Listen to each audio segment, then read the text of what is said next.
There are new allegations of racist, sexist, and homophobic behavior against two longtime CBS executives who oversee the network's local TV stations.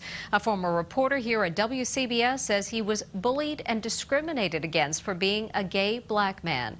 It follows allegations of sexism and racism by Peter Dunn and David Friend at the CBS station in Philadelphia, first reported by the Los Angeles Times. CBS 2's Jericka Duncan has more. My agent warned me, be careful, you're gay, black, and a man. Don Champion says he was warned of problems at WCBS-TV in New York before he started his job as a freelance reporter in 2013. You know, I can't say enough how much fear you live in when you're in this situation. Whether I was able to make rent or eat that month was dependent on how David felt about me. I was just trying to endure it and survive. Champion came forward Tuesday after the release of an LA Times report alleging sexism and racism by CBS executives David Friend and Peter Dunn, who run 28 local CBS stations. What's the biggest concern in all of this when you look at how long they have yielded this amount of power? How many other lives and careers they've ruined. I mean, these are two very, very powerful men in the TV news industry. The LA Times report focused largely on CBS station KYW-TV in Philadelphia. The article reviewed allegations that Dunn and Friend cultivated a hostile work environment that included bullying female managers and blocking efforts to hire and retain black journalists. Margaret Cronin was news director at KYW for nearly 2 years. She left in 2017. Cronin says Friend, her boss at the time, didn't explicitly use racist language, but she says it was implied. In some emails I would receive that when I was trying very hard to hire people of color, I seemed to get them rejected left and right.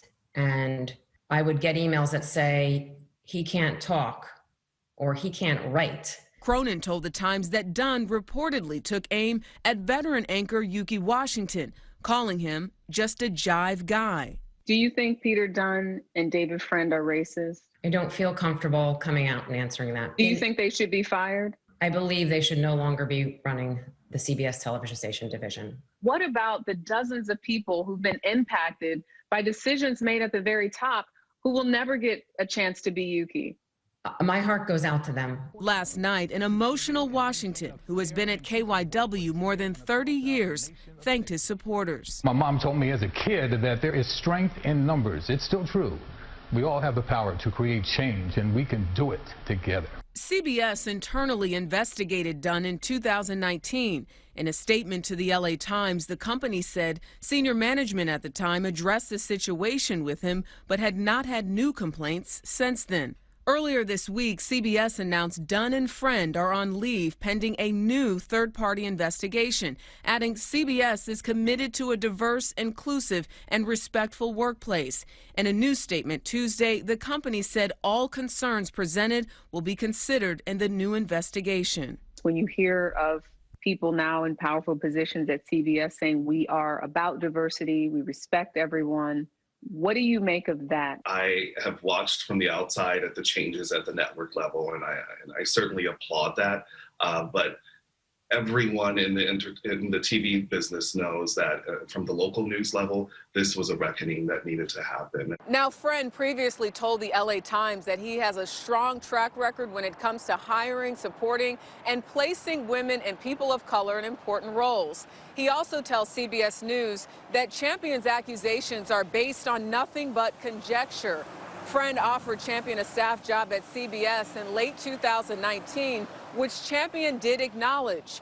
Friend said his critiques of Mr. Champion were always based on performance and had nothing to do with race, gender, or sexual orientation. Meanwhile, Dunn's attorney told CBS News that Dunn is confident that he always acted properly and that an investigation will find this. Jericka Duncan, CBS News, New York.